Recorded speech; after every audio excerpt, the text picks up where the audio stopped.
Hello everyone, good afternoon. चलिए आइए class को स्टार्ट करते हैं। चलिए। अंदिता, अंदिता आज बहुत दिन बाद आप क्लास ज्वाइन कर रही हैं, क्या बात है?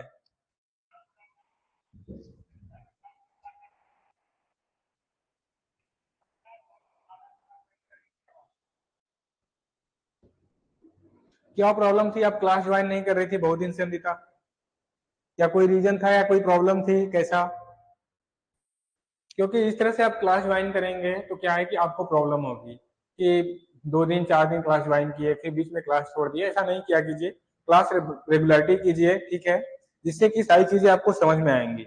अब क्या है कि आज क्लास ज्वाइन किए, पिछले 2 दिन पढ़ाया गया, 3 दिन आप लाइव क्लास में नहीं आ सके, तो उससे आपको प्रॉब्लम होगी कि कुछ चीजें समझ में आएंगी, कुछ चीजें नहीं समझ में आएंगी। ठीक है अनिता, घर पे नहीं थी, बट क्या है कि आप क्लास ज्वाइन कर सकते, फोन आपके पास था, ठीक है, डाटा आपके फोन में होगा, नेट होगा, आप कहीं भी हो आप क्लास ज्वाइन अटेंड कर सकती हैं। 1 घंटे तो क्लास अटेंड करना है, वो भी टाइमिंग फिक्स है 2 बजे, ठीक है। वैसे भी मैं डेली 10 से 5 मिनट लेट आता हूँ, ताकि जो बच्चे इधर उधर हो उनको टाइमिंग फिक्स है 2 बजे, तो 2:10 5 तक आ जाए, ठीक है। चलिए, ओके, चलिए ठीक है। लेकिन अब से क्लास रेगुलरिटी बनाइए, ठीक है। तो घूम के आ गई, अच्छी बात है। तो अब से क्लास क्या है, रेगुलरिटी बनाइए और क्लास रेगुलर ज्वाइन कीजिए, ठीक है। चलिए आइए स्टार्ट करते हैं। देखिए, जो क्लास आपकी छूट गई है आप उसको रिकॉर्डेड क्लास देख लीजिएगा। इसके पहले आई थिंक मैंने 6 7 क्रॉप्स के जो क्रॉप प्रोडक्शन हमने स्टार्ट किया था हो गया, जिसमें राइस, व्हीट, मेज, ठीक है। और फिर जो और भी कुछ लेग्यूम्स क्रॉप्स थी, जैसे पिछले क्लास में groundnut pea, chicken pea, ये सब सारी चीजों के बारे में हम लोग ने पढ़ चुका है, तो आप एक बार रिकॉर्डेड क्लास देख लीजिएगा, ओके। और देखिए, हमारा जो हम लोग पढ़ रहे हैं इसके फ्री टेस्ट और पेड क्लास के लिए टेस्ट दोनों अपलोड हो चुके हैं। तो आप डेली बेसिस पे जितना पढ़ाया जा रहा है उसी के अकॉर्डिंग टेस्ट भी अपलोड हो रहा है। 60 क्वेश्चन के, ठीक है, 60 क्वेश्चन के टेस्ट अपलोड हो रहे हैं, डेली अपलोड हो रहे हैं टेस्ट। अभी तक 3 हुए हैं, आज फिर शाम तक आपको एक टेस्ट और देखने को मिलेगा। तो आप टेस्ट भी साथ साथ अटेंड किया कीजिए, ठीक है। टेस्ट अटेंड कीजिए, जो चीजें समझ में आती हैं टेस्ट अटेंड करने के बाद टेस्ट को एनालिसिस कीजिए, ठीक है। एनालिसिस करने से क्या है कि देखिए, टेस्ट अटेंड करते समय सबसे मेन बातें जो हैं आपको बता दें कि आप कंसिस्टेंसी बनाइए। कंसिस्टेंसी मीन्स क्या हुआ, जैसे कि हमारी बातें कि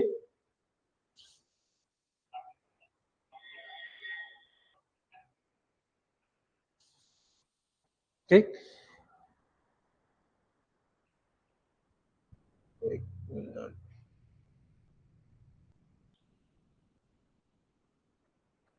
चलिए ठीक है।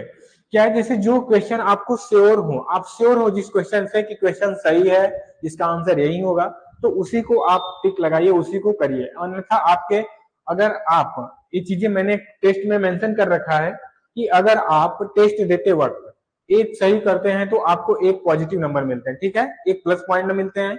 अगर आप एक गलत करते हैं तो एक गलत के साथ आपके 1/4 मार्क्स क्या होंगे, कट भी होंगे, निगेटिव भी होंगे, ठीक। तो इन चीजों को आप विशेष ध्यान दीजिएगा टेस्ट देते समय, ठीक है अंदिता। टेस्ट जरूर ज्वाइन कीजिएगा, ठीक है। अभी क्लास नहीं की है, जो छूट गया है उसको आप एक बार रिकॉर्डेड क्लास देखिए, बाकी इसके बाद आप टेस्ट जरूर दीजिएगा, ओके। चलिए, चलिए कोई बात नहीं, घूम के आ गई तो आप अब से क्लास रेगुलरिटी बना लीजिए। चलिए, आज हम पढ़ने वाले हैं सोयाबीन के बारे में। क्या पढ़ने वाले हैं? सोयाबीन के बारे में, ठीक, ओके। चलिए, आज हम पढ़ने वाले हैं सोयाबीन के बारे में। तो चलिए आइए पढ़ते हैं इसमें। हम डेली डेली बेसिस पे जैसे डेली स्टार्ट करते हैं वैसे स्टार्ट करेंगे। ये सब जो दिया हुआ है यहाँ पे, इसके क्या है, इंट्रोडक्शन। सोयाबीन जो हमारा, सोयाबीन के इंट्रोडक्शन, इसकी पहचान कैसे करेंगे, ठीक है, इनके अदर नेम, अदर स्टेट में, अदर कंट्री में इनके नेम से क्या जाने जाएंगे। जैसे क्या है, जैसे पहले क्या देखते हैं इसके हम, botanical name. First of all क्या देखते हैं, बोटेनिकल नेम। बोटेनिकल नेम क्या है इसके, ग्लाइसिन मैक्स। क्या है इसका बोटेनिकल नेम, साइंटिफिक नेम है, बोलते हैं क्या है, ग्लाइसिन मैक्स। ओरिजिन प्लेस क्या है, ईस्टर्न एशिया और चाइना। इसका जो ओरिजिन प्लेस है वो क्या है, चाइना या फिर ईस्टर्न एशिया। फैमिली क्या है, लेग्यूमिनेसी और फैबेसी। यानी बोले तो जो पल्सेस क्रॉप होती है, दलहन वाली क्रॉप्स होती हैं, उनको क्या बोलते हैं, लेग्यूम्स फैमिली की बोलते हैं, ठीक है। तो ये क्या हो गई, लेग्यूम्स की। इसमें जो क्रोमोजोम नंबर है 2n, 2n क्या है, डायप्लॉइड। 2n कितना है, डायप्लॉइड, या कितना है, 40 है, ठीक है, डायप्लॉइड। अंदिता स्पीड तो नहीं हो रही, पढ़ाने की स्पीड तो बहुत ज्यादा नहीं है, चीजें समझ में आ रही हैं?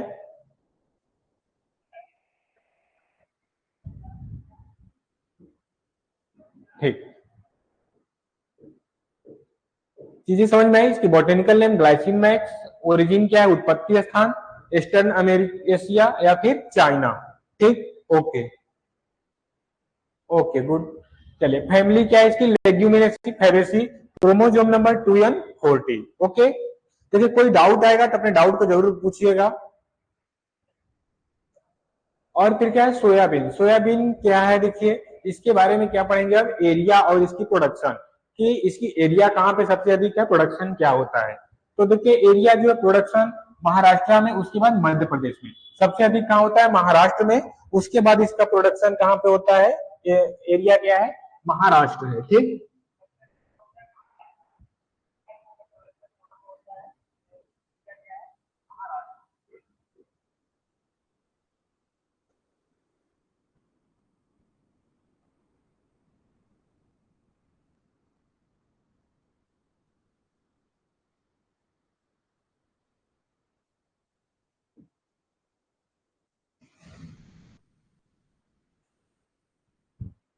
ठीक है, जो इसका एरिया है प्रोडक्शन, प्रोडक्शन क्या है महाराष्ट्र में, फिर उसके बाद मध्य प्रदेश में। एरिया जो सबसे अधिक होता है, एरिया कहाँ पे इसका, मध्य प्रदेश से इसका एरिया है, लार्ज एरिया है। और फिर महाराष्ट्र, इसका ठीक क्या है, अपोजिट है, क्या है, ठीक अपोजिट है।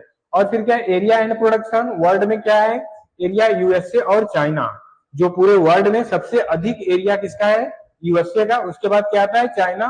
प्रोडक्शन में भी क्या आता है, सबसे अधिक यूएसए है, फिर उसके बाद चाइना प्रोडक्शन में आता है, दूसरे स्थान पे प्रोडक्शन में चाइना है, और एरिया में यूएसए है, यूनाइटेड ऑफ अमेरिका। ठीक है, यूनाइटेड स्टेट अमेरिका। फिर प्रोडक्शन में क्या है, महाराष्ट्र आता है हमारे इंडिया में, और फिर मध्य प्रदेश, और एरिया में मध्य प्रदेश आता है, फिर महाराष्ट्र आता है। ठीक, चलिए अब क्या है, कुछ फैक्ट देखते हैं। Alternative name of soybean crop, जो सोयाबीन के अल्टरनेट नाम है, और भी नाम है, क्या है देखते हैं। क्या है इसमें, वंडर क्रॉप, येलो जेवेल, ठीक है, बोनलेस मीट, इसको क्या बोलते हैं, बोनलेस मीट, बोनलेस मतलब हड्डी के जो मांस होता है, मीट होता है, उसको भी बोलते हैं, इसका क्या नाम है, बोनलेस मीट। फिर पुअर्स मीट, और फिर डेयरी प्लांट, ये क्या हुए इसके अल्टरनेट नाम हुए। और फिर क्या है, India state which, Indian state which is known as soya state Madhya Pradesh, जो इंडिया में भारतीय स्टेट सोयाबीन के नाम से जानता है, क्या जानता है उसको, मध्य प्रदेश को जाना जाता है। ठीक, और फिर क्या है, inflorescence of soybean is called raceme, जो इसके इन्फ्लुएंस होते हैं क्या बोलते हैं, रेसिन बोलते हैं। सोयाबीन क्या है, सीथी प्लांट है और शॉर्ट डे प्लांट है। कैसा प्लांट है, सीथी प्लांट है और शॉर्ट डे प्लांट है। ओके,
सॉरी, चलिए आगे चलते हैं।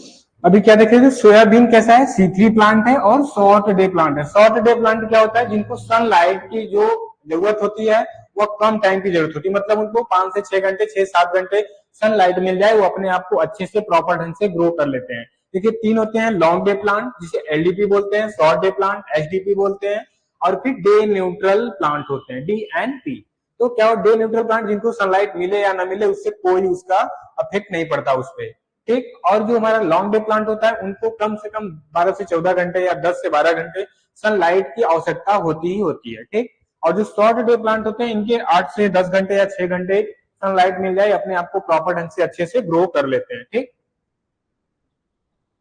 और फिर क्या है नेक्स्ट कि it is also known as the boneless meat, इसको क्या बोला जाता है, बोनलेस मीट भी बोला जाता है। क्या, बोनलेस मीट। बोनलेस मीट क्या होता है, बोनलेस का मतलब क्या, बिना हड्डी के।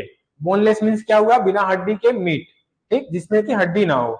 और फिर क्या है, जर्मिनेशन टाइप इपीजियल टाइप का होता है। जर्मिनेशन कैसा होता है, इपीजियल होता है। इपीजियल अब क्या होता है देखोगे, पूछोगे तो इपीजियल क्या होता है, एबोव ग्राउंड, जो कि जर्मिनेशन क्या होता है, ग्राउंड के ऊपर जर्मिनेशन होता है। क्या होता है, एपीजीएल होता है। एपीजीएल कैसे होता है, जैसे कि सपोज दैट ए सीड हुआ, ठीक, सीड हुआ, इसमें से क्या हुआ, इस तरह से रूट आना स्टार्ट हो गया, ठीक। ये इसको क्या बोलते हैं, रेडिकल। ये क्या होता है, रेडिकल होता है, ठीक। ये रेडिकल हुआ। अब ये सीड धीरे धीरे ऊपर की तरफ जाएगा इस तरह से, जिसे इस तरह से सीड हुआ, ये सीड ऊपर की तरफ जाएगा। फिर ये क्या होगा, ग्राउंड लेवल से ऊपर आ जाएगा। फिर एक समय आएगा ग्राउंड लेवल से इस तरह से ऊपर आ जाएगा और इसमें से क्या होंगे, पत्तियां बाहर निकलने लगेंगे, ठीक। इस तरह से पत्तियां इसमें से बाहर निकलने, ये सीड क्या होगा, बीज से खुल जाएगा। इसको क्या बोलते हैं, काइटोलेडॉन बोलते हैं। और फिर जो ये रूट आता है इसे रेडिकल बोलते हैं। जहां से कनेक्ट होता है बीज से, इसे क्या बोलते हैं, हाइपोजियल बोलते हैं, हाइपोकोटाइल बोलते हैं, ठीक, हाइपोकोटाइल बोलते हैं, ठीक। ये हाइपोकोटाइल हो गया। इसको क्या बोलते हैं, काइटोलिडॉन बोलते हैं, ठीक, काइटोलिडॉन,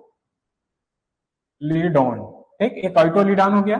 तो जो एपीजियल होता है या क्या होता है, एबव ऑफ ग्राउंड, इसकी जर्मिनेशन क्या होता है,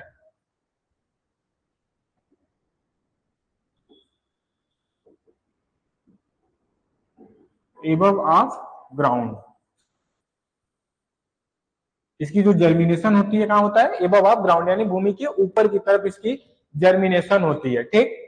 कोई दिक्कत इसमें। और फिर नेक्स्ट क्या है कि लिनोलिक एसिड जो पाया जाता है 56 टू 60% तक इसमें क्या पाया जाता है, लिनोलिक एसिड पाया जाता है। फ्रूट टाइप क्या होता है, इसके पोड बोलते हैं। इसके फ्रूट को क्या बोलते हैं, पोड बोलते हैं।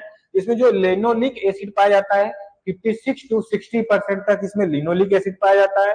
जर्मिनेशन टाइप इपीजियल होता है। जर्मिनेशन दो टाइप का होता है, एक हाइपोजियल होता है जो अंडरग्राउंड होता है, जो कि अंदर से जर्मिनेट होकर ऊपर की तरफ उसके लीव आते हैं उसके, ठीक। और फिर जो इसे क्या बोला जाता है, बोनलेस मीट भी बोला जाता है। ये नाम जो अल्टरनेट नाम आते हैं उनको विशेष रूप से आप याद रखा करिए, ठीक है, क्योंकि एग्जाम में एक नाम से नहीं हो सकता है, 2-3 नाम से, कुछ भी नाम से आपको क्वेश्चन किया जा सकता है। ऐसा नहीं कि आपको सोयाबीन दे दिया तो सोयाबीन से ही पूछे, या फिर बोल सकता है कि सोयाबीन का अल्टरनेट नाम और क्या है, नेम क्या है, तो आपको 2-3 ऑप्शन के साथ बोनलेस मीट भी आ जाए तो आपको याद ही ना हो, ऐसा कभी रेयर केस सपोज दैट। तो इस सब सारी चीजों को याद रखना चाहिए, ठीक। अब क्या है कि greenness in soybean grains due to chlorophyll, जो इसमें ग्रीनेस आता है मतलब इसकी जो हरित हरापन खत्म होता है, इंड होता है उसका, ये बोला है ग्रीननेस इस सोयाबीन ग्रेन, जो सोयाबीन ग्रेन की ग्रीनेस आती है वो किसकी आती है, क्लोरोफाइल की वजह से आती है, ड्यू टू क्लोरोफाइल। और फिर क्या कर रहा है, soybean contain 42% protein and 20% oil. Soybean में क्या होता है, 42% प्रोटीन पाया जाता है और 20% आयल, यानी 42% उसमें क्या पाया, प्रोटीन पाया जाता है और 20% तेल पाया जाता है सोयाबीन में, ठीक। और फिर क्या है, एलोनेस, जो सोयाबीन में एलोनेस होता है वो कैसे, ड्यू टू एंथोसाइनिन पिगमेंट, इसकी वजह से, एंथोसाइनिन की वजह से क्या होता है, वो एलोनेस हो जाता है। एलोनेस मतलब येलो कलर जो उसका इंड होना, खत्म होना। और ग्रीनिश जो होता है वो क्लोरोफाइल की वजह से, ठीक। और फिर क्या है, soybean is not used dal due to presence of enzyme, जो प्रेजेंस आपकी इसमें एंजाइम प्रेजेंस होने की वजह से क्या करते हैं, इसको इसको दाल की तरह यूज नहीं कर सकते, ठीक। और फिर क्या है, लिपोकडेज विच प्रोड्यूस ऑफ फ्लेवर, इसमें जो फ्लेवर हमें प्रोड्यूस होता है वो क्या होता है, लिपोक्जिडेस, ठीक है। देखिए ये चीजें याद रखिए, जो एलोनेस आता है एंथोसाइन की वजह से, इसमें प्रेजेंस होता है एंजाइम जिसकी वजह से इसे दाल की तरह यूज नहीं कर सकते। इसमें लिपोक्सीडेज जो होता है वह इसका फ्लेवर होता है, ठीक है। अब क्या है, beany taste in soybean due to sulphur compound, जो इसमें बीनी टेस्ट आता है सोयाबीन में, बीनी टेस्ट जो आता है किसकी वजह से आता है, सल्फर कंपाउंड की वजह से क्या आता है, इसमें बीनी टेस्ट आता है। ओके, और नेक्स्ट क्या है, ठीक, और फिर क्या है, the economic product soybean crop is also called as oily seed. Soybean को क्या बोला जाता है, ऑयली सीड बोला जाता है, क्योंकि इकोनॉमिक पर्पज से सोयाबीन के ऑयल को यूज किया जाता है। ठीक है, यहाँ बोला है economic product of soybean crop is oil, जो इसका सोयाबीन का इकोनॉमिक प्रोडक्ट है वो क्या है, सबसे अधिक कहां से इसको इकोनॉमिक होता है, सोयाबीन के तेल से। जो सोयाबीन में क्या होता है, जो इसका इकोनॉमिक्स होता है सोयाबीन से जो आय प्राप्त होती है सबसे अधिक, इससे क्या प्रोडक्ट तैयार किया जाता है, ऑयल। ऑयल से सोयाबीन से सबसे अधिक तेल इकोनॉमिक किया जाता है, इसलिए इसको क्या बोलते हैं, ऑयली सीड भी बोला जाता है। ठीक, और फिर क्या है, soybean contain the poly unsaturated fatty. इसमें क्या होता है, पॉली, पॉली मतलब बहुत होते हैं, ठीक है, मतलब मोर देन वन। एक होता है मोनो और डाई सैकराइड, एक पॉली, तो मोनो डाई पॉली, तो जो पॉली होता है मोर देन टू, ठीक है, यानी दो या दो से अधिक हो गए, तो क्या होगा हमारा, poly unsaturated fatty acid, linoleic acid and oleic acid. जो लिनोलिक एसिड पाया जाता है, कितना पाया जाता है, अनिता अभी आपको बताया मैंने, बताइए, जो क्लास में प्रेजेंस है सभी लोग बताइए कि लिनोलिक एसिड सोयाबीन में कितने परसेंट पाया जाता है। इसके पहले स्लाइड में मैंने बताया आपको, अगर आप ध्यान से पढ़ रहे हैं तो आप चैट बॉक्स में मुझे बताइए कि लिनोलिक एसिड कितना पाया जाता है।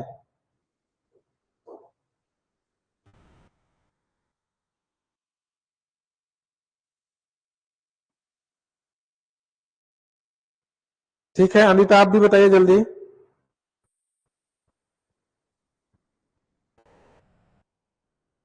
ओके, चलिए गुड, सभी लोग, अच्छी बात है, ठीक। चलिए, जो इसमें लिनोलिक एसिड पाया जाता है 56 से 60% तक पाया जाता है। ठीक, और फिर क्या है, नूडल ऑफ फॉर्मेशन, जो इसमें नूडल का फॉर्मेशन होता है वो किसके द्वारा, राइजोबियम जैपोनिकम के द्वारा। इसमें जो रूट में नूडल्स तैयार होते हैं, जिसमें बैक्टीरिया जो होते हैं नाइट्रोजन को फिक्सेशन करते हैं, वह कौन से होते हैं, राइजोबियम जैपोनिकम बैक्टीरिया का नाम है। ठीक, अब क्या है, सोयाबीन क्लासिफिकेशन, सोयाबीन की क्लासिफिकेशन के बारे में देखते हैं क्या क्या है। क्या है soybean, Manchurian classification, Martin classification, heritage classification, American classification. ये क्या हुए सोयाबीन के कुछ वर्गीकरण। और फिर क्या है देखते हैं, Manchurian classification based on seed colour, या किसके अकॉर्डिंग किया गया है, सीड कलर के आधार पे इसको क्लासिफिकेशन किया गया है। इसके सीड कैसे होते हैं, black green and yellow colour के सीड होते हैं। कैसे होते हैं, black green and yellow colour के इसके सीड होते हैं। इसको जो क्लासिफाइड किया गया है किसके बेस पे किया गया है, सीड कलर के अकॉर्डिंग मंचूरियन सोयाबीन का क्लासिफिकेशन किया गया है। ओके, और फिर क्या है next, Martin classification based on seed shape and size, seed के शेप, उसके आकार और साइज के अकॉर्डिंग बेस के आधार, बेस पे क्या किया गया, इसको क्लासिफिकेशन किया गया, जैसे सोजा, ठीक है, इलिप्टिका, सोजा स्फेरिकल एंड सोजा कंपेरिजन। ये क्या हुए, कुछ इसके साइज और क्या होते हैं, इसके शेप के अकॉर्डिंग या बेस पे इसको क्लासिफाइड किया गया है, मार्टिन क्लासिफिकेशन।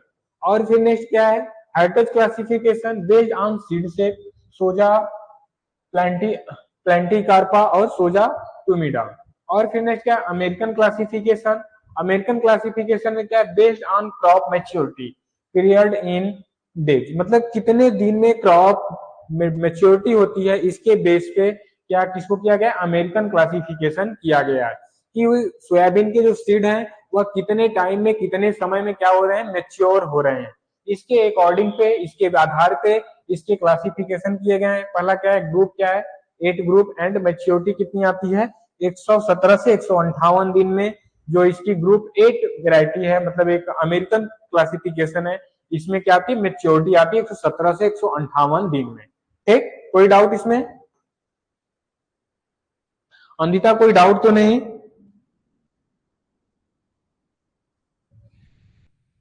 ठीक है, नेक्स्ट चलते हैं फिर।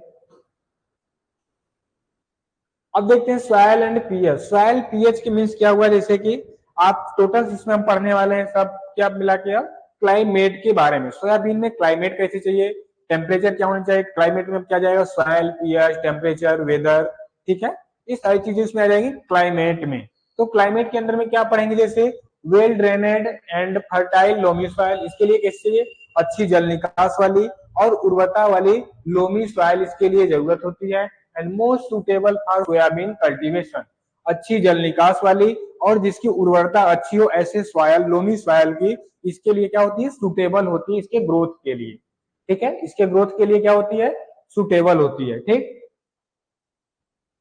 और फिर नेक्स्ट क्या है, sodic and saline soil inhibit germination of seed. जैसे कौन से सोडिक सॉयल और सैलाइन सॉयल जो होते हैं इनके जर्मिनेशन को क्या करते हैं, इनहिबिट करते हैं, कम करते हैं या फिर अवरोध डालते हैं उसमें। ठीक, और फिर क्या है, soybean grow in warm and moist climate. Soybean क्या है, गर्म मौसम और जहाँ पे मॉइस्चर क्लाइमेट में क्या हो, मॉइस्चर हो, ऐसी जगहों पे सोयाबीन ग्रो करता है। मतलब गर्म मौसम हो और क्लाइमेट में मॉइस्चर हो। जैसे इस टाइम का जो मौसम चल रहा है इसमें क्या है, गर्म भी है और हमारे क्लाइमेट में क्या है, थोड़ी मॉइस्चर भी है, ह्यूमिडिटी बहुत ज्यादा है।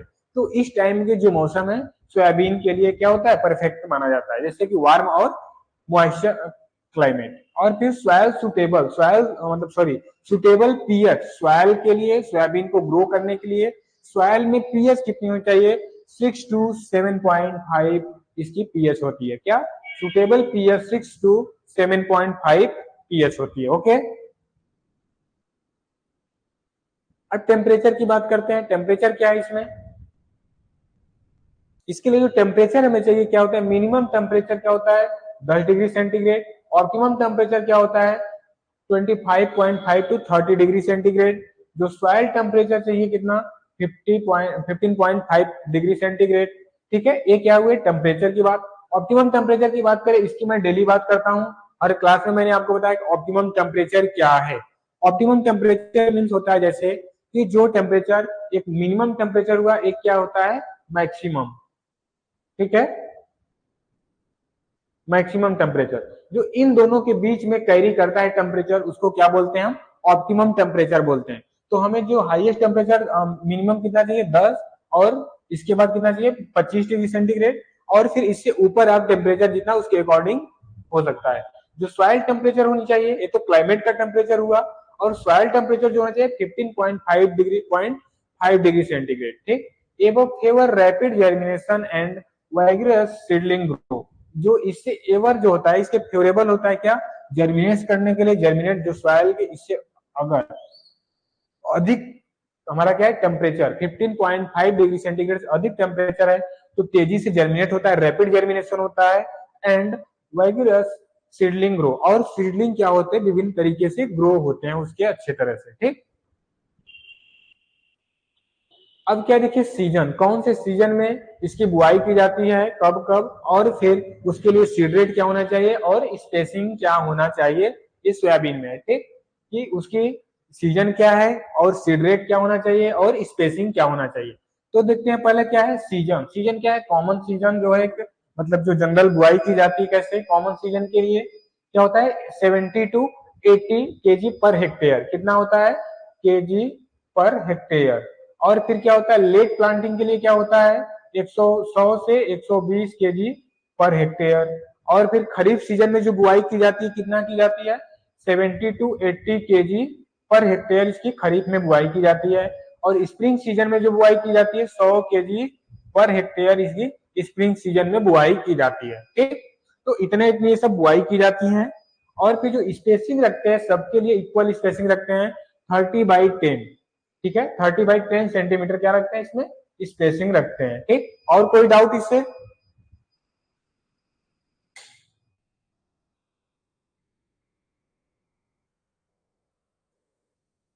चलिए आई थिंक यहाँ पे कोई डाउट नहीं होगा। ये हमारे सीजन में कॉमन सीजन में जो बुआई की जाती है 70 से 80 केजी बुआई करेंगे, और लेट सीजन में करेंगे तो 100 से 120 केजी करेंगे, खरीफ में करेंगे तो फिर 70 से 80 केजी पर हेक्टेयर बुआई करेंगे, स्प्रिंग सीजन में करेंगे तो 100 केजी पर हेक्टेयर उसकी बुआई करेंगे। और फिर जो स्पेसिंग रखेंगे वह 30/10 सेंटीमीटर इसकी स्पेसिंग रखते हैं। ठीक, अब देखिए सोइंग टाइम भी देख लेते हैं। जो कॉमन टाइम में बुआई की जाती है सीजन में 3rd वीक ऑफ जून, जून के तीसरे सप्ताह में या जुलाई के पहले पखवाड़े में किया जाता है। ठीक है, यहाँ बोला है 3rd week of June and first fortnight of July, यानी जून के तीसरे सप्ताह, जो तीसरा सप्ताह जून का चल रहा है उसमें उसकी बुआई करते हैं, या फिर जुलाई के पहला फर्स्ट पखवाड़ा मीन्स क्या हुआ, फर्स्ट फोरनाइट मीन्स क्या हुआ, फर्स्ट फॉरनाइट मीन्स क्या हुआ कि 1 से 15 डेट में, ठीक है, 1 से 15 डेट्स में जो बुआई की जाती है, डेट आता है वो फर्स्ट पखवाड़ा होता है। तो जुलाई के 1 से 15 तारीख तक उसकी बुआई कर देना चाहिए कॉमन वे में। और खरीफ सीजन में जो बुआई की जाती है कब की जाती है, जून से जुलाई में की जाती है। स्प्रिंग सीजन में जो की जाती है वह कब की जाती है, फरवरी से मार्च तक की जाती है, ठीक, जो हमारी स्प्रिंग सीजन में बुआई की जाती है।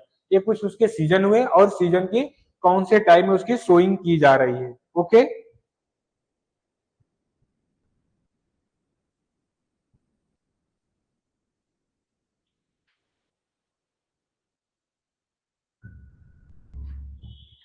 अब देखते हैं मैन्योर्स एंड फर्टिलाइजर, खाद और उर्वरक के बारे में देखते हैं।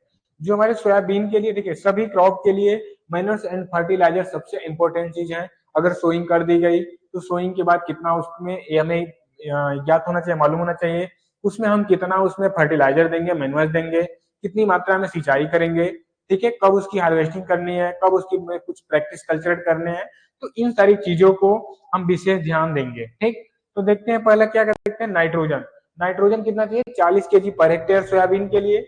FYM जो चाहिए वह 15 से, क्या है, फार्म यार्ड मैन्योर जो होता है, ठीक। तो 15 से 20 टन पर हेक्टेयर इसमें क्या चाहिए, FYM। और फिर 60 से 80 kg फास्फोरस, और फिर 40 kg क्या चाहिए, पोटास। तो इसको क्या बोलते हैं, शॉर्ट वे में हम क्या बोलते हैं, NPK। क्या बोलते हैं, एन,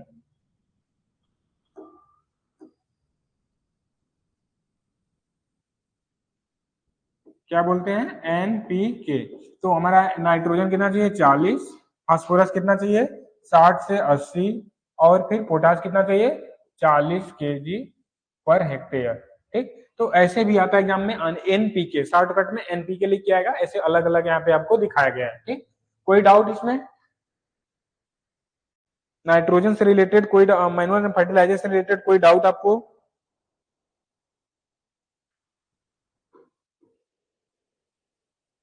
अब देखते हैं वेराइटी, वेराइटी के बारे में बात करते तो इंट्रोड्यूस फ्रॉम यूएसए, या कहां से इंट्रोड्यूस किया गया है वेराइटी, यूएसए से। यूएसए से कौन कौन सी वेराइटी की गई है, ड्रैग, ली, कैंट, ठीक है, कार्ल 63, ब्लैक हर्ट। ये क्या है, इंट्रोड्यूस कहां से की गई, यूएसए, अमेरिका से यह वेराइटी इंट्रोड्यूस किया गया है, ठीक। और फिर क्या है, इंडियन वेराइटी कौन कौन सी है, JS 335, ठीक है, JS2, JS80, 21, शिलाजीत, अलंकार, अंकुर, मुन्नेटा और अहिल्या। ये क्या हुए, जो इंडियन वेराइटी, जो इंडिया से इनको वेराइटी निकाली गई है, ठीक है।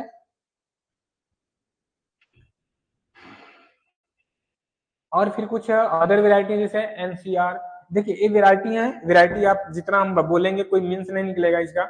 आप जितना पढ़ोगे, जितना बार लिखोगे, उतनी वेराइटी आपको क्लियर होंगी अच्छे से, ठीक। तो इस वेराइटी को आप खुद लिखिए और जितना हो सके उतनी बार पढ़िए। मैंने वेराइटी पढ़ने के लिए आपको ट्रिक बताया था कि आप वेराइटी के जो वेराइटी है उनके चार्ट बनाइए। चार्ट अपने अलग अलग जगहों पे, मतलब अपने स्टडी टेबल के सामने, स्टडी रूम में इसको लगाइए। आपको बार बार देखते देखते सारी चीजें क्या है कि क्लियर हो जाएंगी, याद हो जाएंगी, ठीक। कोई डाउट इसमें नहीं रहेगा आपको। तो आप वेराइटी खुद से पढ़िएगा, ये कुछ वेराइटी है, इसमें कुछ चीजें समझने वाली तो है नहीं, जितनी भी है वेराइटी ही याद करनी है आपको, ठीक है। अब क्रिटिकल स्टेज और इरिगेशन देखते हैं कि कौन कौन से स्टेज पे इनके इरिगेशन करने चाहिए सोयाबीन के, ठीक। अब देखते हैं कि सोयाबीन के कौन कौन से स्टेज पे इरिगेशन करना चाहिए। एक पहला क्या था, स्प्राउटिंग स्टेज। स्प्राउटिंग क्या है, जब उसे सीड जर्मिनेट करने लगता है तो उसमें स्प्राउट आते हैं, जो नीचे रेडिकल आते हैं, ऊपर हमारे हाइपोकोटाइल आते हैं, कार्टोलिडोन से हाइपोकोटाइल, और नीचे की तरफ रेडिकल। जैसे ये सीड होता है हमारा, तो सीड से क्या होता है, ये पहले रेडिकल आता है, ठीक, तो ये नीचे वाला हाइपोकोटाइल हो गया, ये कार्टोलिडोन हो गए, तो ये क्या हुआ हमारा, तो स्प्राउट हो गया। फिर फ्लावरिंग स्टेज पे, फिर पोड फिलिंग, जो उसके पोड बनते हैं जब भरने लगे उस टाइम पे। फिर ग्रेन डेवलपमेंट स्टेज, जब उसके दाने क्या होंगे, विकसित करने लगे, ठीक है। तो ये क्या हो गए, कुछ उसके सिंचाई के क्रिटिकल स्टेज हुए, ठीक। और फिर इंटरक्रॉपिंग कौन कौन से इसमें किया जाता है, जैसे suitable in intercropping crop with soybean, और सोयाबीन के साथ साथ कौन कौन से किए जाते हैं, जैसे अरहर सोयाबीन किए जाते हैं 2:4 रेशियो में किए जाते हैं। अगर आप 2 kg अरहर डाल लगाते हैं तो 4 kg सोयाबीन, ठीक। तो ऐसे ज्वार सोयाबीन, मेज सोयाबीन का 2:4, सेसम और सोयाबीन 2:2। तो इनका क्या है रेशियो, कितनी रेशियो में इसके इंटरक्रॉपिंग करेंगे, कितनी कितनी कंटेंट, कितनी कितनी मात्रा मिलाकर उनका आप इंटरक्रॉपिंग करेंगे, ये सारी चीजें यहाँ पे हैं। ठीक, चलिए अब क्या है देखिए, वीड कंट्रोल। वीड कंट्रोल के बारे में बात करते हैं। क्या है weed control? Is very important for the 30 to 40 days of the crop. Crop में 30 से 40 दिन तक वीड को कंट्रोल करना सबसे इंपॉर्टेंट टाइम है। ठीक है, क्योंकि अगर 30-40 दिन तक आप क्रॉप में वीड मैनेजमेंट कर लगे, उनको कंट्रोल कर दिए, उसके बाद क्या है इसमें कोई कंपटीशन क्रॉप से नहीं कर पाएगा। क्रॉप से जो हमारा तो वेजिटेबल है या फिर जो क्रॉप है वह इससे कोई कंपटीशन नहीं कर पाएगा अलग से। Okay, please 1 minute wait.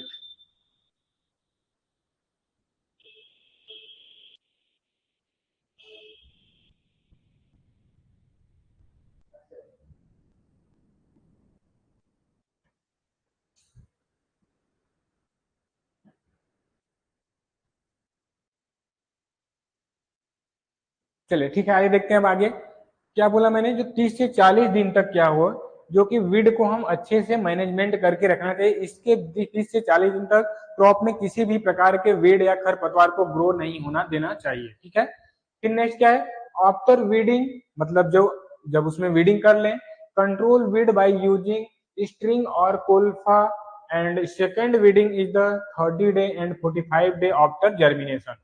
जो पहला करते हैं हम वो क्या करते हैं कंट्रोल वीड या कुल्फा, एंड सेकेंड वीडिंग जो करते हैं वो कितने दिन बाद करते हैं, 30 से 45 दिन आफ्टर जर्मिनेशन। जर्मिनेशन के 30 से 45 दिन बाद उसमें दूसरी बार क्या करते हैं, उसमें वीड कंट्रोल का फिर उसमें वीडिंग करते हैं। ठीक, वीडिंग मतलब क्या होगा, वीड को कंट्रोल करना, वीड को खरपतवार जो है वह क्रॉप से निकालना, ये क्या होता है, वीडिंग होता है। ठीक, अब क्या है मेजर इंसेक्ट। मेजर इंसेक्ट में क्या आते हैं, जैसे हमारे कौन से हैं, ग्रिडल बीटल, ठीक है, स्टेम फ्लाई, जो उसके स्टेम पे क्या करते हैं बैठती हैं मक्खियां, उसमें रच चुसती हैं, सब करती हैं। फिर टोबैको कैटरपिलर, फिर बिहार हैरी कैटरपिलर, ये सब इनके क्या है मोस्ट इंसेक्ट हैं, जैसे ओवेरिया। ठीक है, और फिर क्या है मेलांग मेलांग्रो मेजिया सोजिया, ठीक है, स्पोडोटेरा लिटूरा, और फिर स्पिलोसोमा ओब्लिक्यूआ। ये क्या हुए इनके कुछ, ये क्या साइंटिफिक नेम है, और फिर इनके क्या है इंसेक्ट है। ठीक, जूलॉजिकल नेम कभी कभी एग्जाम में आपसे पूछ देता है, बाकी जैसे जो जूलॉजिकल नेम बच जाते हैं, आपको एंटोमोलॉजी और पैथोलॉजी पढ़ाया जाएगा तो वहां पे आपको सारी चीजें बताई जाएंगी। ठीक,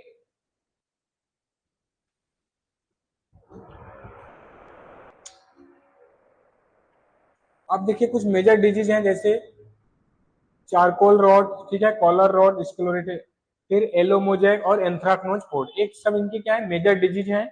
इनके डिजीज देखिए एग्जाम में पूछेगा कि कौन से डिजीज सोयाबीन से कौन से डिजीज रिलेटेड करता है, तो आपको ये चीजें याद रखनी चाहिए। ये भी नाम आ सकता है, उसके पैथोजन भी आ सकते हैं।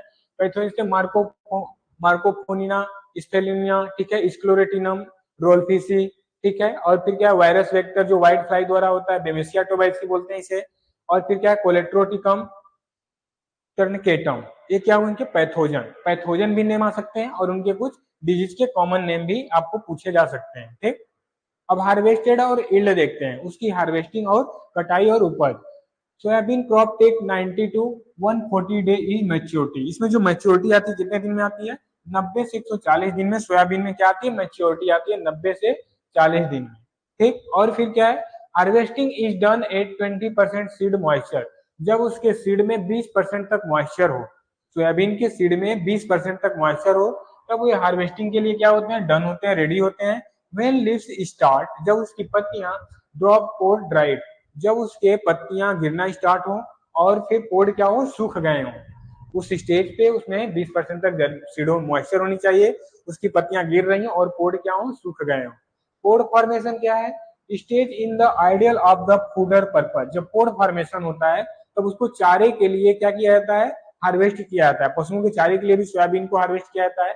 जब सोयाबीन में जब सोयाबीन में पोड फॉर्मेशन होने लगे, उस स्टेज पर चारे के लिए सोयाबीन को हार्वेस्ट किया जाता है। ओके, जो इसकी उपज होती है 30 से 35 क्विंटल पर हेक्टेयर दाने निकलते हैं। कितने, 30 से 35 क्विंटल पर हेक्टेयर इसके दाने उपज होते हैं, ग्रेन उपज किया जाता है। ओके, अभी तक देखिए हमें सोयाबीन, सोयाबीन पढ़े, सोयाबीन से कोई डाउट, चलिए, सोयाबीन से किसी को डाउट?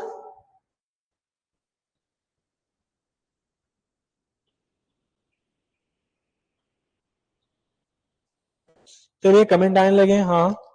यस, गुड, कोई डाउट नहीं है, नो डाउट। चलिए ठीक है, गुड। तो अभी तक जितना पढ़े उससे कोई डाउट नहीं आज के क्लास में। ओके।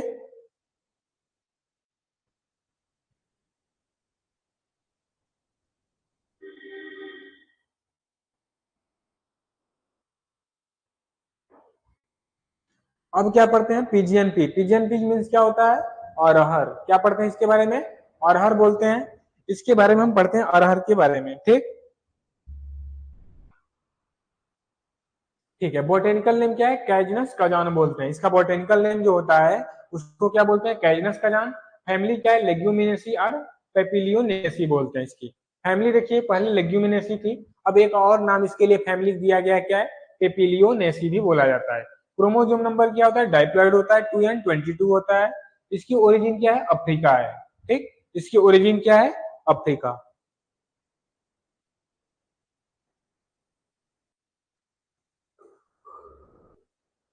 और फिर क्या है पीजीएनपी में? Area production. एरिया क्या है? जैसे इंडिया में एरिया देखें तो प्रोडक्शन में किसका है सबसे अधिक?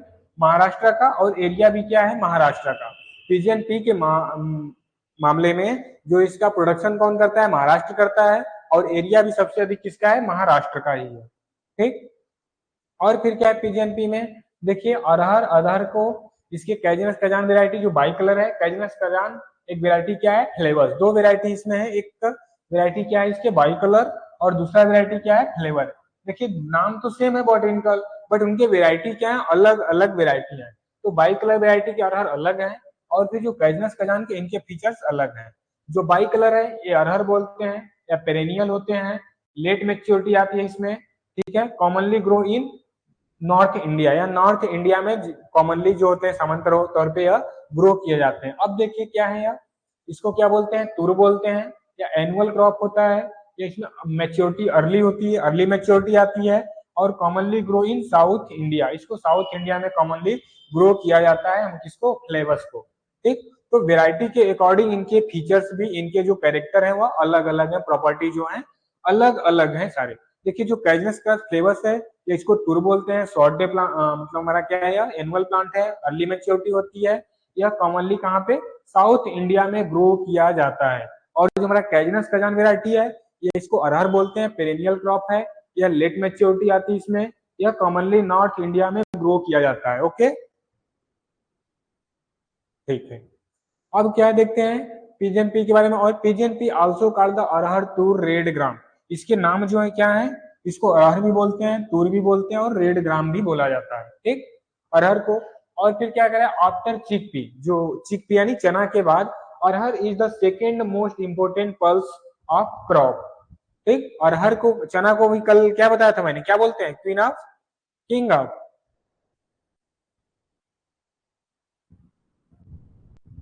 बताइए जल्दी। पल्सेस आप किंग बोलते हैं, ठीक है। और उसके बाद दूसरे स्थान पर क्या आता है हमारा? अरहर, ठीक है। लिखा है after chickpea arhar is the second most important pulses crop, ठीक। The flower are often cross cross pollination. जो फ्लावर में होता है वो कैसे होता है? ऑफन क्रॉस पॉलिनेशन होता है अरहर में। यह C3 प्लांट है और शॉर्ट डे प्लांट है। हाईली ड्रॉट रेजिस्टेंस वेराइटी है, मतलब यह वेराइटी नहीं है, क्रॉप है, ठीक है।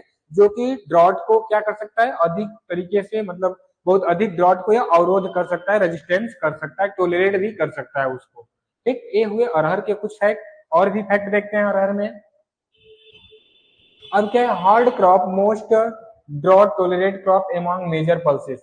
जो पल्सेस में जो होता है यह मोस्ट ड्रॉट टोलरेंट क्रॉप है, ठीक। और फिर harvest index 19% lowest among pulses.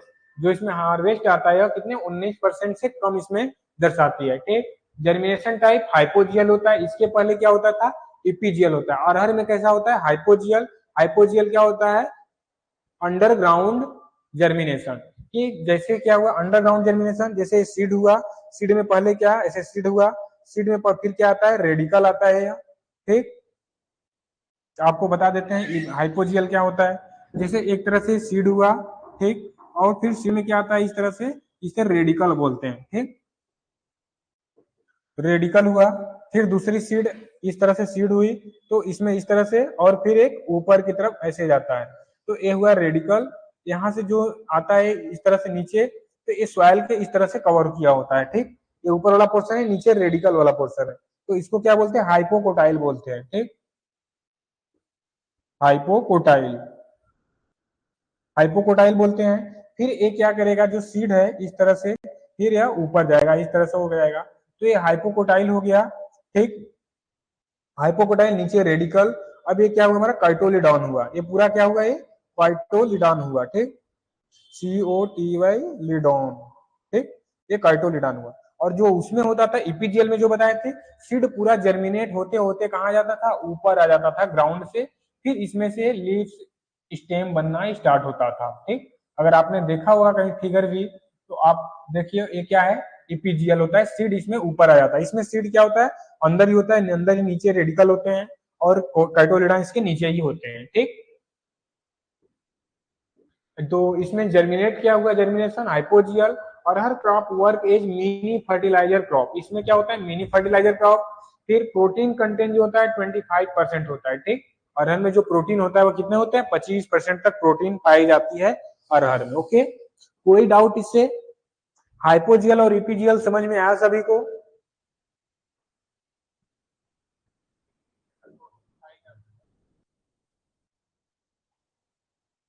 Hypogeal epigeal समझ में आया।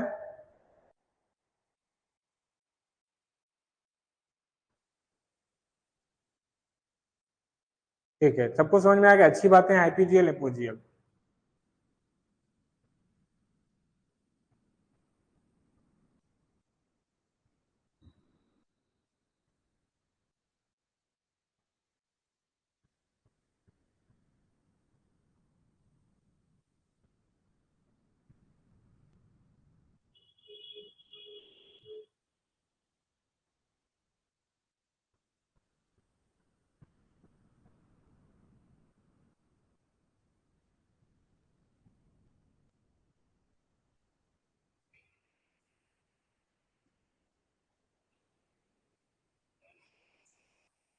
ठीक है, अब नेक्स्ट देखते हैं क्या है। अब देखते हैं सॉइल पीएच, यानी क्लाइमेट के बारे में इसके पढ़ते हैं। क्लाइमेट टोटल क्या देखते हैं, क्लाइमेट में पहले सॉइल देखेंगे, फिर पीएच, टेम्परेचर, ठीक। तो सॉइल कैसी चाहिए इसके लिए, sandy loam to clay loam are ideal. फिर the saline alkaline and waterlogged soil unfit for the cultivation. इसके लिए सैलाइन एल्कलाइन और वाटर लॉगेड सॉइल क्या होता है, अनफिट सॉइल होते हैं, मतलब इसके लिए फिट सॉइल नहीं होते, सुटेबल नहीं होते, अच्छे से अपने आप को ग्रो या जर्मिनेट नहीं कर पाए। इसके लिए क्या होता है, sandy loam to clay loam soil होने चाहिए। फिर क्या सुटेबल पीएच क्या होता है, 5.5 to 8। जो अरहर के लिए जर्मिनेट सॉइल की पीएच वैल्यू होनी चाहिए वो कितना चाहिए, 5.5 to 8 क्या होनी चाहिए, इसके पीएच वैल्यू होनी चाहिए, ठीक। और फिर क्या है, temperature. Pigeon pea is mainly grow in tropical and subtropical. Pigeon pea क्या होता है, कैसे tropical and subtropical climate में अच्छे से ग्रो कर पाता है अपने आप को। The crop prefers A moist and warm climate during its vegetative growth. जो क्रॉप होता है यह मॉइस्चर और वार्म क्लाइमेट के ड्यूरिंग अपने आप को क्या वेजिटेटिव ग्रोथ करता है, इसमें इसमें क्लाइमेट में मॉइस्चर अधिक हो, ठीक है।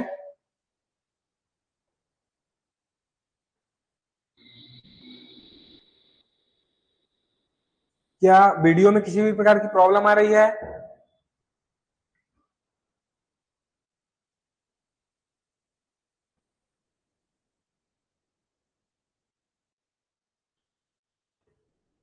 1 मिनट।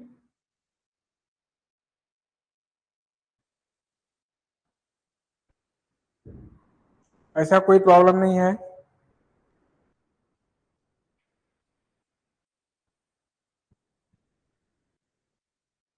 चलिए ठीक है, जो हमारा अरहर है यह क्या करता है, मॉइस्चर और वार्म क्लाइमेट में के दौरान यह वेजिटेटिव ग्रोथ करता है, ठीक। और फिर क्या है, it is the highly susceptible for frost. यह क्या है, यह क्या है, फ्रोस्ट के अधिक ससेप्टिबल है, कि it is highly susceptible to frost at flowering stage. Flowering जब इसमें हो रही हो, अगर यह कोहरा अधिक होता है, ठीक है, अगर जैसे विंटर सीजन में कोहरा अधिक होता है, तो वैसे सीजन में जिसे फ्लावर आ रहे हो तो वह बहुत ही ससेप्टिबल होता है, फ्लावर उसके ड्रॉप करने लगते हैं, झड़ने लगते हैं और खराब हो जाते हैं बहुत जल्दी। टेम्परेचर जो होता है 18 टू 27 डिग्री सेंटीग्रेड डिजायरेबल, 18 से 27 डिग्री सेंटीग्रेड जो टेम्परेचर है इसके लिए क्या है, डिजायरेबल है। It may very to very tolerant to less than 10 degree centigrade and greater than 25 degree centigrade, ठीक है। जो है टोलरेट कर सकता है अपने आप को 10 डिग्री सेंटीग्रेड से कम टेम्परेचर को, और 35 से अधिक डिग्री सेंटीग्रेड टेम्परेचर को यह टोलरेट कर सकता है, सहन कर सकता है, ठीक है। अब क्या है, seed rate and spacing and irrigation management, मतलब उसकी सीड रेट क्या है, स्पेसिंग क्या है, इरिगेशन प्रबंध, सिंचाई प्रबंध कैसे करेंगे, ये सारी चीजें इसमें है, ठीक। तो देखते हैं क्या है, सीड रेट क्या है, 12 से 15 किलोग्राम पर हेक्टेयर, स्पेसिंग क्या है 60 बाई 15 सेंटीमीटर, जो being a deep rooted crop it can tolerate drought, जो इसके अधिक डीप रूटेड गहरे रूट वाले क्रॉप होंगे, इट कैन टॉलरेट ड्रॉट, या सूखे को क्या कर सकते हैं, अच्छे से सहन कर सकते हैं, ठीक। और फिर क्या है, इरिगेशन एट फ्लावर, ठीक, irrigation at flowering and pod filling stage, जो इसकी इरिगेशन चाहिए फ्लावरिंग स्टेज पर, और पोड इसकी जब फिलिंग हो रहे हो ऐसे स्टेज पे उसको इरिगेशन की आवश्यकता बहुत जरूरी है, ठीक है। Irrigation at flowering and pod filling stage, okay. चलिए अब क्या देखते हैं, fertiliser and management. Fertiliser management, देखिए जो हमें नाइट्रोजन चाहिए अरहर के लिए वो कितना चाहिए, क्योंकि नाइट्रोजन इसके लिए फर्टिलाइजर जो बहुत ही मिनिमम फर्टिलाइजर चाहिए, क्योंकि इसके जो रूट होते हैं ये रूट वायुमंडल से, एटमॉस्फेयर से नाइट्रोजन को फिक्सेशन भी करते हैं। तो देखते हैं नाइट्रोजन कितना चाहिए, 20 से 30 केजी पर हेक्टेयर, फास्फोरस कितना चाहिए, 80 से 100 केजी पर हेक्टेयर, और फिर पोटास कितना चाहिए, 40 से 60 केजी पर हेक्टेयर पोटास चाहिए। ये क्या हुआ, एनपीके, क्या हुआ, एन पी के। तो हमें एनपीके कितना चाहिए, 20 से 30 केजी नाइट्रोजन चाहिए, 80 से 100 केजी फास्फोरस चाहिए, और 40 से 60 केजी क्या चाहिए हमें, पोटाश चाहिए केजी पर हेक्टेयर के लिए। एक हेक्टेयर के लिए इतने इतने केजी हमें फर्टिलाइजर चाहिए, ठीक है, एनपीके। अब क्या वैरायटी के बारे में, शॉर्ट ड्यूरेशन वैरायटी जो होती है अरहर की, वह कितनी की होती है, 120 से 150 डे की होती है शॉर्ट ड्यूरेशन की। मीडियम डे की कितनी होती है ड्यूरेशन की, 150 से 180 दिन की जो वैरायटी होती है मीडियम ड्यूरेशन की बोलते हैं। जो लॉन्ग ड्यूरेशन की होती है कितना होती है, 180 से 300 डेज की होती है, जो लॉन्ग ड्यूरेशन की होती है, ठीक है। जो हमारी लॉन्ग ड्यूरेशन की वैरायटी होती है अरहर की, वह कितना होता है, 180 से 300 दिन का होता है। जो मीडियम ड्यूरेशन का होता है 150 से 180 डे का होता है, और फिर उसके बाद 120 से 150 दिन का होता है, ठीक। कोई डाउट इसमें। अब वैरायटी के बारे में बात करते हैं, वैरायटी क्या है, देखिए शॉर्ट ड्यूरेशन की कौन कौन सी वैरायटी, शॉर्ट ड्यूरेशन में कौन कौन सी वैरायटी आती है, प्रभात, एक्स्ट्रा अर्ली मेच्योरिटी, इसमें एक्स्ट्रा अर्ली मेच्योरिटी आती है, ठीक है। फिर क्या है, कितने दिन की होती है, 110 से 120 दिन की होती है, शॉर्ट डे की प्लांट है। देखिए एक सीरीज भी चलता है यूपीएस, जो अरहर की वैरायटी में एक सीरीज चलता है, अगर आपके वैरायटी देखने को मिल गए यूपीएस, तो आप इससे पहचान सकते हो यह कौन से क्रॉप की वैरायटी है।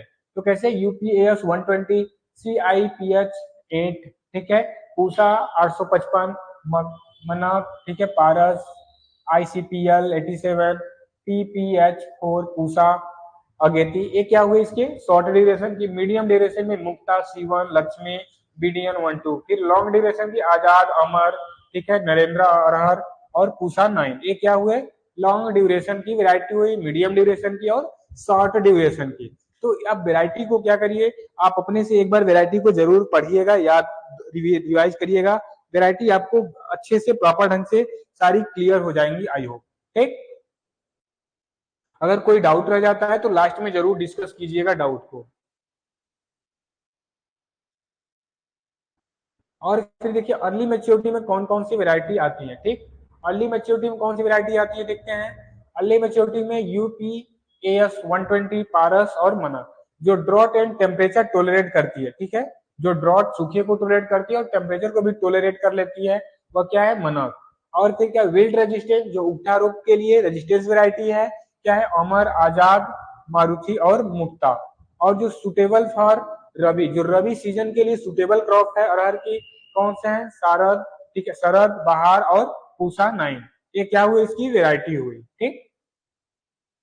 कुछ वैरायटी अर्ली मेच्योरिटी की है, और कौन सी वैरायटी है, ड्रॉट और टेम्परेचर को टोलरेट करने वाली वैरायटी है, विल्ट रेजिस्टेंस वैरायटी है, और सुटेबल फॉर रबी की वैरायटी है। ठीक, जो रबी सीजन में अच्छे से सुटेबल है, कौन सी वैरायटी है, शरद, बहार, पूसा, नाइन। और फिर मेजर क्रॉपिंग सिस्टम देख लेते हैं अरहर में। पिजन पी के लिए, पिजन पी के लिए जो अरहर में एक the space between the row, जो रो के बीच में लाइन बनी है उनके बीच में जो स्पेस होती है, could be the profitable utilised by growing short duration crop. इनको क्या कर सकते हैं, शॉर्ट ड्यूरेशन क्रॉप को ग्रो करके इनको अच्छे से प्रॉपर ढंग से अपने लाभ के लिए यूज कर सकते हैं। सो सच एज उर्द, मूंग, काउपी। जैसे कि इसमें कौन से क्रॉप लगा सकते हैं, उर्द, मूंग और काउपी क्रॉप को लगा सकते हैं। जैसे जो अरहर लगी हुई है इनके बीच में जो रो खाली है, अपने लाभ के लिए इनको यूटिलाइज कर सकते हैं आप। कौन कौन से क्रॉप को, उर्द को, मूंग को और काउपी। ठीक, और क्या देखिए इंटरक्रॉपिंग कैसे किया जाता है, पीजीएनपी और मेज और पीजीएनपी को किया जाता है रबी सीजन में, पीजीएनपी और उर्द किया जाता है वेट, और फिर पीजीएनपी और शुगर केन, मूंग, पीजीएनपी और वीट एक साथ इसको लगाया जाएगा, मूंग और पीजीएनपी को एक साथ लगाया जाएगा, और फिर वीट को उसके बाद लगाया जाएगा। पीजीएनपी और अर्ली जो है पोटैटो और उर्द बीन। ठीक है, तो ये क्या हुआ, इसके मेजर क्रॉपिंग सिस्टम हुआ। ठीक, कोई डाउट इसमें, आई होप कि कोई डाउट नहीं होना चाहिए आपको इसमें, और डाउट होगा भी कैसे, सारी चीजें तो अच्छे से समझाई जा रही हैं। चलिए ठीक है, नेक्स्ट चलते हैं। अब क्या है मेजर क्रॉपिंग सिस्टम, इसमें क्या है, pigeon pea, pigeon pea is the commonly intercropped with a wide range of crop.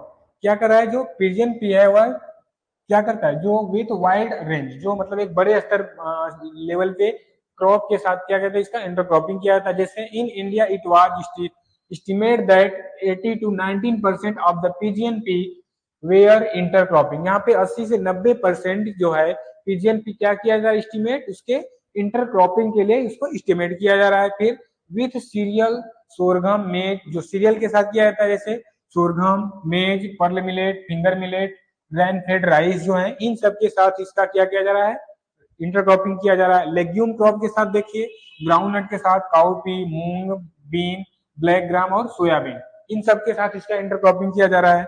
और जो लॉन्ग सीजन की क्रॉप है जैसे एनुअल क्रॉप में कस्टर, कॉटन, शुगर केन और कसावा, इन सब के साथ भी इसका क्रॉपिंग, इंटरक्रॉपिंग किया जा रहा है। तो यही बोल रहा है कि जो अरहर है इसको क्या किया था, 80 से 90% क्रॉप के साथ इसका क्या किया जाता है, इंटरक्रॉपिंग किया जाता है, मतलब उस क्रॉप के साथ लगाया जाता है। ठीक है,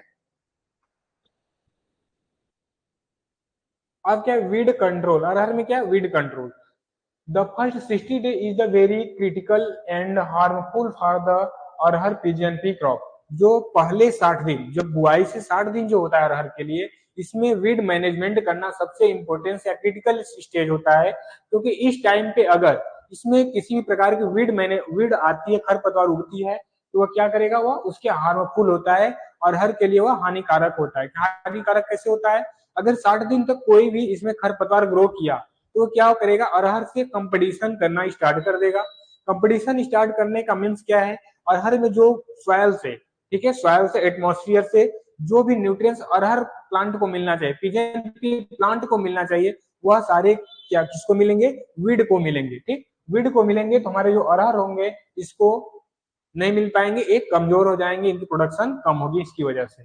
फिर और क्या है, टू मैकेनिकल वीडिंग, जिसे जो यांत्रिक तरीके से खरपतवार नियंत्रण किया जाता है, 1-8-20 to 25 डे पहला जो किया जाता है, एंड 8-45 to 50 डे दूसरा, 45 से 50 दिन बाद, और पहला क्या किया जाता है 20 से 25 दिन बाद पहला किया जाता है। ठीक, पहला किया जाता है 20 से 25 दिन बाद, और दूसरा क्या किया जाता है 45 से 50 दिन बाद इसमें वीडिंग किया जाता है। After sowing but before flowering are required, या सोइंग के बाद क्या आता है, बट फ्लावरिंग आने से पहले इसकी रिक्वायर होती है कि आप उसमें वीडिंग कर दिए। ठीक है, वीडिंग ना करने से क्या होगा, वह क्रॉप से कंपटीशन करेगा, जो हमारे सॉइल से न्यूट्रिएंट्स, ठीक है, बाकी सारी चीजें जो प्लांट को मिलना चाहिए, क्रॉप को मिलना चाहिए, ये सारे क्या लेंगे, कौन लेंगे, क्रॉप, वीड हमारे कंपटीशन में उनको ले लेंगे। ठीक है, मेजर इंसेक्ट क्या है, जैसे इरियोफाइड माइट, ठीक है, जिसे बोलते हैं एरेसिया काइजेनी, और फिर ग्राम पोर्ट बोलर, हेलियोक्वेरा, एलमेंजीरा, फील्ड बीन पोड बोरर, इसे क्या बोलते हैं, एडिसूरा एकिंसोनिया सोने, और फिर रेड ग्राम पोड फ्लाई, मेलो मेलेना ब्रोमाइजा ऑप्टसा, ठीक है, ऑप्टुसा। तो ये क्या हुए इसके कुछ इंसेक्ट और जूलॉजिकल नेम हुए इनके, ठीक। और फिर क्या है, मेजर डिजीज है जैसे स्टेराइल मोजेक वायरस द्वारा होता है, फ्यूजेरियम विल्ट फ्यूजेरियम आग्योस्पोरम द्वारा होता है, ठीक है। रस्ट क्या है, यूरेडो कजैनी द्वारा होता है, ठीक। ये क्या हुए उनके डिजीज और उनके पैथोजन हुए, ठीक। अब फिर इल्ड की बात करते हैं, जो उपज होता है इसमें ग्रेन कितना होता है इरिगेटेड एरिया में 20 से 25 क्विंटल पर हेक्टेयर क्या होता है इरिगेटेड एरिया में, ठीक है। और फिर क्या है स्टेक्स जो होते हैं, जो इसके स्टिक जो उसमें निकलते हैं कितने 50 से 60 क्विंटल पर हेक्टेयर होते हैं। जो मिक्स्ड क्रॉप के साथ इसकी उपज होती है 2 से 8 क्विंटल पर हेक्टेयर होती है, मिक्स्ड क्रॉप के साथ इसकी प्रोडक्शन जो उपज होती है, ठीक। और कुछ फैक्ट इसमें देखते हैं, ICPH8 यह first hybrid of arhar developed in world ICRSTA इन 1991, ठीक है, 1991 में यह पहली बार यह हाइब्रिड वेराइटी निकाली गई थी। Branching flowering and pod filling is the critical for moisture stress, जो हमारे ब्रांच उसमें होने लगे, फ्लावर आने लगे, पोड फिलिंग होने लगे, यह मॉइस्चर की क्रिटिकल स्टेज है। इस समय यह मॉइस्चर इसमें सॉइल में होनी चाहिए, ठीक है, इसके सॉइल में इस टाइम पे मॉइस्चर होनी चाहिए, ठीक है। नेक्स्ट क्या है, रेन ड्यूरिंग, जब बारिश के दौरान flowering result is the poor pollination, अगर बारिश हो रही हो या फिर फ्लावरिंग हो रहा हो उस टाइम बारिश हो रहा हो तो उसमें क्या होता है पुअर पॉलिनेशन होता है, पॉलिनेशन अच्छे से नहीं होता, and pod development and also result in infestation in of pod borer. तो इसमें क्या होता है उसमें पॉलिनेशन अच्छे से नहीं होता और पोड डेवलपमेंट अच्छे से नहीं होता, जो इसका रिजल्ट होता है पोड बोरर इससे क्या करते हैं इन्फेक्ट करते हैं, ठीक है, इन्फेक्शन करते हैं अपना, ठीक। तो ये चीजें समझ में आनी चाहिए। और हर में जब बारिश के दौरान या फिर फ्लावरिंग के टाइम बारिश हो रही हो तो उस समय जो हमारा पिजन ट्री के पॉलिनेशन उसमें कम होगा और उसके पोड अच्छे डेवलप नहीं करेंगे, उसमें पोड बोरर का इन्फेक्शन देखने को मिल सकता है, ठीक। और फिर क्या next, the inflorescence is the axillary raceme often forming the terminal panicle, ठीक है, जो इसके इन्फ्लुएंस होता है टर्मिनल पेनिकल के सबसे ऊपर वाले पे होते हैं। रेड ग्राम के आप सुटेबल फॉर इंटरक्रॉपिंग या सुटेबल रेड ग्राम क्रॉप के साथ या सुटेबल है इंटरक्रॉपिंग के लिए, ठीक है, with cotton सोरघम pearl millet green gram black gram मेज सोयाबीन, इन सब क्रॉप के साथ जो रेड ग्राम क्रॉप है हमारा वह सुटेबल है इंटरक्रॉपिंग के लिए, ठीक है। नेक्स्ट क्या है, in India one of the most widely cultivated pulses crop in red ग्राम, जो हमारा क्या है इंडिया में मोस्टली जो किया जाता है पल्सेस क्रॉप में एक बड़े स्तर पे इसकी क्या किया जाता है कल्टीवेशन किया जाता है रेड ग्राम का, ठीक। और फिर क्या है, temperature requirement for germination, germination के लिए जो टेम्परेचर की रिक्वायरमेंट होती है, ठीक है, टेम्परेचर की जो रिक्वायरमेंट होती है वह 30 से 35 डिग्री सेंटीग्रेड। फिर most drought tolerant crop among pulses red gram and pigeon pea, यह क्या करता है अधिक ड्रॉट टॉलरेट कर सकता है, ठीक। और फिर क्या है, the fruit of pigeon pea is a pod, जो इसके फ्रूट होते हैं पिजियन पी अरहर के जो फ्रूट होता है उसको क्या बोलते हैं पोड बोला जाता है, ठीक। अंदिता कोई डाउट तो नहीं, स्पीड तो बहुत ज्यादा नहीं हो रही है, ऐसा नो चैट बॉक्स में बताइए, स्पीड तो बहुत ज्यादा तो नहीं है।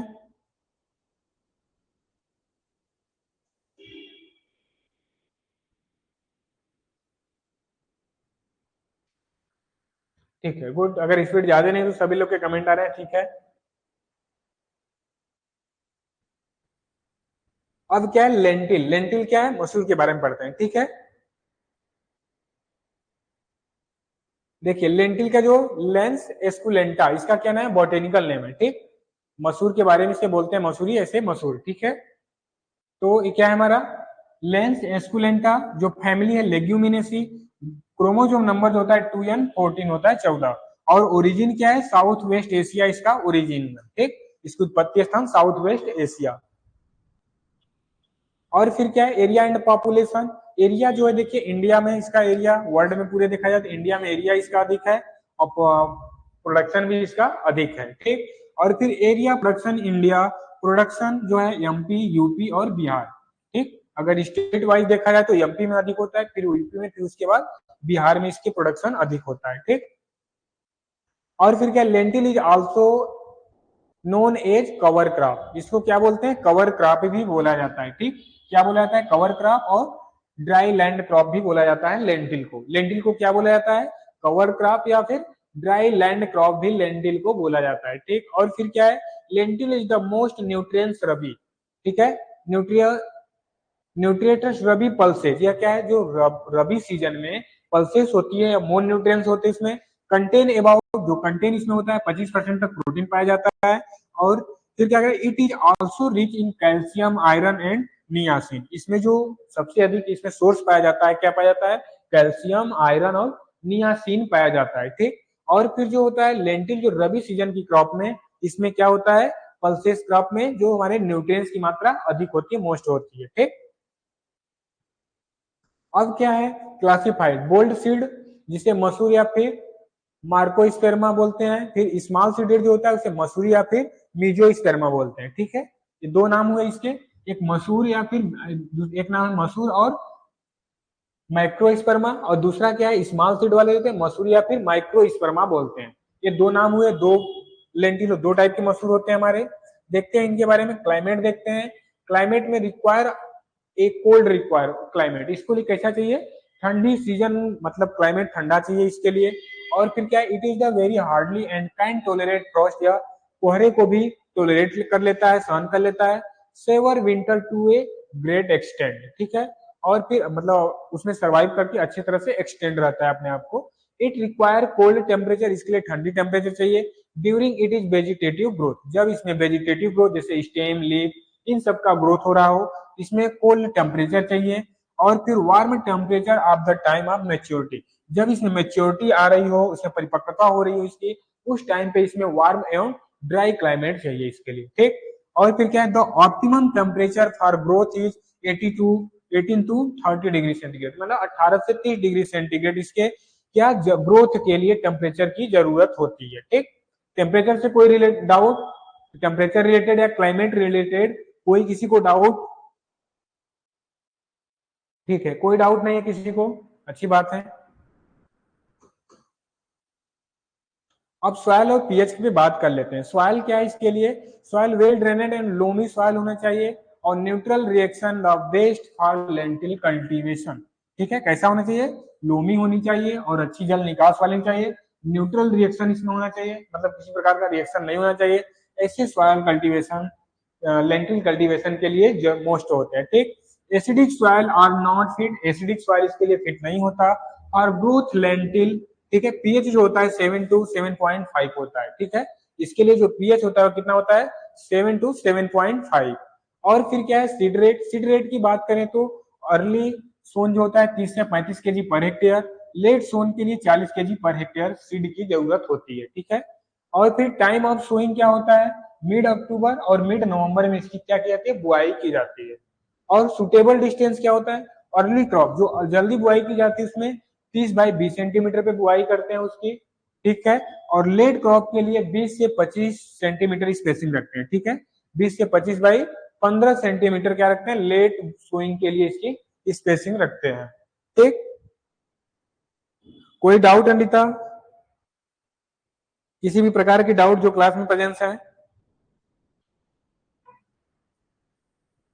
चलिए ठीक है, अगर कोई डाउट नहीं तो अच्छी बात है।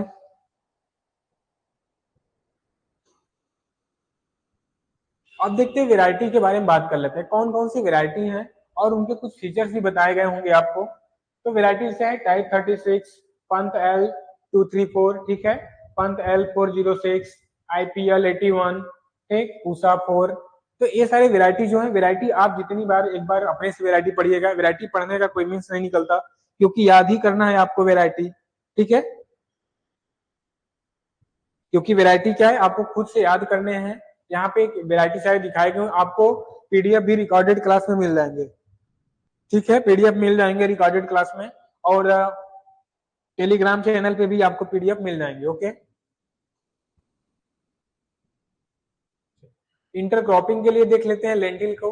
Most common intercropping system adopt इन लेंटिल, जो लेंटिल होता है वह मोस्ट, या फिर बोल सकते हैं कॉमन रूप से या इंटरक्रॉपिंग के लिए अडॉप्ट करता है। जैसे कौन कौन सी इसके साथ क्रॉप लिए जाते हैं, लेंटिल और सुगर केन, लेंटिल और लेंसेड, और लेंटिल और मस्टर्ड, इन सब क्रॉप का एक साथ क्या किया था, इंटरक्रॉपिंग किया जा सकता है। ठीक, इंटरक्रॉपिंग और मिक्स में थोड़ी सी डिफरेंस है।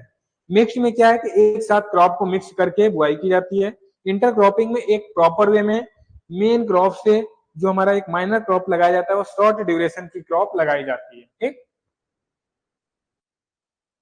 अब मैन्योर्स एंड फर्टिलाइजर के बारे में बात करते हैं।